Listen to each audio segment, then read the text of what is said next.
इस पूरी सृष्टि में एक ऐसी ध्वनि है जिसे सुनकर पर्वत हिल जाते हैं, जिसे सुनकर राक्षसों का अहंकार चूर हो जाता है, जिसे सुनकर स्वयं यमराज भी मार्ग बदल लेते हैं। वो ध्वनि किसी शस्त्र से नहीं निकलती, किसी तोप से नहीं निकलती। वो ध्वनि एक मंत्र से निकलती है, और वो मंत्र जुड़ा है उस महाशक्ति से जो शिव का अवतार है, जो वायु का पुत्र है, जो अष्ट सिद्धि और नवनिधि का स्वामी है। आज हनुमान जन्मोत्सव के इस अलौकिक दिन वो एक मंत्र आपके सामने रखा जाएगा, शास्त्रों की गहराई से, वेदों की भाषा में। इस वीडियो को अंत तक देखिए, क्योंकि जो आज आपको मिलने वाला है वो जीवन में एक बार मिलता है। चैत्र मास की शुक्ल पूर्णिमा ये कोई साधारण तिथि नहीं है। ये वो क्षण है जब इस धरती पर एक ऐसी चेतना का अवतरण हुआ जो न पहले हुई थी न बाद में होगी। अंजनी माता की वर्षों की तपस्या, वायुदेव का आशीर्वाद और स्वयं महादेव का अंश, इन तीनों के संयोग से जो शक्ति प्रकट हुई उसका नाम है हनुमान। शिव पुराण में स्पष्ट लिखा है कि हनुमान जी एकादश रुद्र के अवतार हैं। वे केवल राम के भक्त नहीं, वे स्वयं एक महाशक्ति के रूप में इस सृष्टि में विद्यमान हैं। और शास्त्र ये भी कहते हैं कि हनुमान जी 7 चिरंजीवियों में से एक हैं। वे आज भी जीवित हैं, आज भी सक्रिय हैं, आज भी अपने भक्तों की पुकार सुनते हैं। स्कंद पुराण में एक अत्यंत महत्वपूर्ण वचन है, हनुमान जन्मोत्सव के दिन किया गया जप, किया गया स्मरण और की गई उपासना सामान्य दिनों से हजारों गुना अधिक फल देती है। ये इसलिए नहीं कहा गया कि लोग उत्साहित हों, ये इसलिए कहा गया क्योंकि ये तिथि एक दिव्य संधि है, जब हनुमान जी की चेतना इस भूलोक के सबसे निकट होती है। जैसे अमावस्या पर समुद्र में ज्वार आता है, ठीक वैसे ही इस पावन तिथि पर हनुमान जी की शक्ति का प्रवाह इस धरती पर सर्वाधिक होता है। अब एक पल के लिए सोचिए, आपके जीवन में कोई न कोई बाधा अवश्य है। कोई काम जो वर्षों से अटका हुआ है, कोई भय जो भीतर से चैन छीन रहा है, कोई संकट जिसका कोई समाधान नजर नहीं आ रहा। उस पीड़ा को, उस बेचैनी को एक पल के लिए महसूस कीजिए और फिर सुनिए कि शास्त्र इसके बारे में क्या कहते हैं। वाल्मीकि रामायण के सुंदरकांड में जब हनुमान जी लंका पहुंचे तो उन्होंने अकेले वो कार्य किया जो लाखों की सेना मिलकर नहीं कर सकती थी। उन्होंने सीता माता को ढूंढा, रावण की सभा में जाकर राम का संदेश दिया और लंका को दहन कर दिया। ये केवल शारीरिक शक्ति नहीं थी, ये उस भक्ति का प्रताप था जो हनुमान जी के हृदय में राम के प्रति थी। तुलसीदास जी ने रामचरितमानस में लिखा है, राम का जो कीन्हे बिनु मोहि कहाँ विश्राम। अर्थात जब तक राम का कार्य पूर्ण न हो, हनुमान जी को विश्राम नहीं। और वो कार्य आज भी जारी है। आपके जीवन के संकट को दूर करना यही राम का कार्य है, यही हनुमान का संकल्प है। अब आते हैं उस मंत्र पर जिसकी प्रतीक्षा आप इस पूरे वीडियो में कर रहे थे। वो मंत्र है ओम हंग हनुमते नमः। ये मंत्र केवल शब्दों का समूह नहीं है, ये एक बीज है, ब्रह्मांडीय ऊर्जा का बीज। ओम इस सृष्टि की मूल ध्वनि है जो ऋग्वेद से लेकर मांडूक्य उपनिषद तक सर्वत्र व्याप्त है। हंग हनुमान जी का बीजाक्षर है जो प्राण शक्ति का, वायु तत्व का और चेतना के उच्चतम स्पंदन का प्रतीक है। और हनुमते नमः का अर्थ है उस महाशक्ति को प्रणाम जो समस्त बाधाओं का नाश करती है। हनुमत उपासना के प्राचीन ग्रंथों के अनुसार इस मंत्र को सर्व सिद्धिदायक कहा गया है।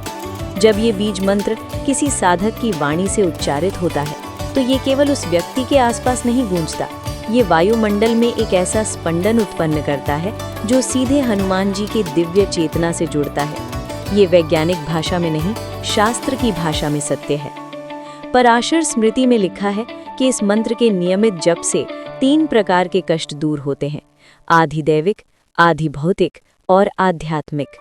अर्थात चाहे ग्रहों का प्रकोप हो, चाहे संसार की बाधाएं हो या चाहे मन की अशांति हो, ये मंत्र तीनों को भेदने में समर्थ है। यहाँ एक गहरी बात और समझिए जो बहुत कम लोग जानते हैं। रामचरितमानस में तुलसीदास जी लिखते हैं, भूत पिशाच निकट नहीं आवे, महावीर जब नाम सुनावे। इसका अर्थ केवल भूत प्रेत से सुरक्षा नहीं है। भूत यहाँ उस हर नकारात्मक शक्ति का प्रतीक है जो आपको पीछे खींचती है। ईर्ष्या, क्रोध, भय, निराशा, अवसाद, असफलता का भार। जब हनुमान का नाम गूंजता है ये सब दूर हो जाते हैं। महावीर यहाँ एक विशेषण नहीं, ये हनुमान जी की उस चेतना का बोध है जो अपराजय है, अजय है, अनंत है। महाभारत के शांति पर्व में भीष्म पितामह कहते हैं, जो व्यक्ति संकट में भी अपने इष्ट का स्मरण नहीं छोड़ता, उसे तीनों लोक मिलकर भी पराजित नहीं कर सकते। और हनुमान जी स्वयं संकट मोचन है। ये नाम व्यर्थ नहीं। जब लक्ष्मण मूर्छित हुए और संपूर्ण राम सेना में शोक छा गया, हनुमान ने हिमालय से संजीवनी लाकर असंभव को संभव किया। जब समुद्र लांघना था, जब राम रावण युद्ध में असुरों की माया से भ्रम उत्पन्न हुआ, हर बार हनुमान ने वो किया जो किसी ने सोचा भी नहीं था। वही हनुमान आज भी हैं। उनकी शक्ति में कोई कमी नहीं आई। अब जानिए इस मंत्र की विधि, शास्त्र सम्मत, प्रामाणिक। हनुमत उपासना के प्राचीन ग्रंथों के अनुसार इस मंत्र को ब्रह्म मुहूर्त में सर्वाधिक प्रभावशाली कहा गया है।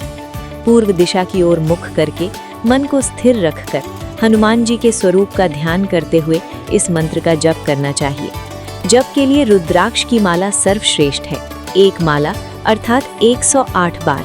और हनुमान जन्मोत्सव के इस पवित्र दिन यदि 3 माला अर्थात 324 बार ये मंत्र जपा जाए तो स्कंद पुराण के वचन के अनुसार ये 1 वर्ष की नियमित साधना के समकक्ष फल देता है। किंतु यहाँ एक और रहस्य है जो अत्यंत महत्वपूर्ण है। केवल मंत्रोच्चारण पर्याप्त नहीं। श्रीमद् भागवत के एकादश स्कंध में भगवान श्री कृष्ण उद्धव से कहते हैं, भक्ति में जहाँ श्रद्धा नहीं वहाँ मंत्र निष्प्राण हो जाता है। श्रद्धा ही वो ऊर्जा है जो मंत्र को जीवित करती है। जब आप ये मंत्र जपें तो मन में ये भाव रखें कि हनुमान जी आपके सामने खड़े हैं, आपकी बात सुन रहे हैं। क्योंकि शास्त्र कहते हैं हनुमान जी वहाँ अवश्य पहुँचते हैं जहाँ राम का नाम होता है और जहाँ उनके भक्त उन्हें सच्चे मन से पुकारते हैं। हनुमान जी के बारे में एक और अत्यंत गहरा तथ्य है जो उन्हें समस्त देवताओं में विशिष्ट बनाता है। अन्य देवता भक्त की पुकार सुनते हैं, किंतु हनुमान जी स्वयं भक्त के पास दौड़ कर आते हैं। वाल्मीकि रामायण में जब सुग्रीव ने पहली बार राम और लक्ष्मण को वन में देखा तो उन्होंने हनुमान जी को भेजा। हनुमान जी उनके पास गए, उनकी बात सुनी, उनकी परिस्थिति समझी और तत्काल सहायता की। ये हनुमान जी का स्वभाव है। वे केवल सुनते नहीं, वे कार्य भी करते हैं। इसीलिए संकट मोचन नाम उन्हें मिला। इसीलिए घर घर में उनकी पूजा होती है। इसीलिए कलयुग में उन्हें सबसे सुलभ देवता कहा जाता है। कलयुग के बारे में स्कंद पुराण में लिखा है, इस युग में साधना कठिन है, मन चंचल है, इंद्रियां विषयों में भटकती हैं। किंतु इसी कलयुग में हनुमान जी का नाम सबसे सरल और सबसे शक्तिशाली उपाय है। हनुमान जी को कलयुग के देवता इसीलिए कहा जाता है क्योंकि जब बाकी सब साधनाएं कठिन लगे तब भी उनका ये एक मंत्र ओम हंग हनुमते नमः आपके जीवन में परिवर्तन ला सकता है। आज हनुमान जन्मोत्सव का ये पावन अवसर बार बार नहीं आता। ये वो क्षण है जब आकाश और धरती के बीच एक अदृश्य द्वार खुलता है। ये वो समय है जब आपकी पुकार सबसे तीव्रता से सुनी जाती है। इसलिए आज केवल एक काम कीजिए, मन को शांत कीजिए, हनुमान जी का स्मरण कीजिए और पूर्ण श्रद्धा के साथ ओम हंग हनुमते नमः का 108 बार जप कीजिए।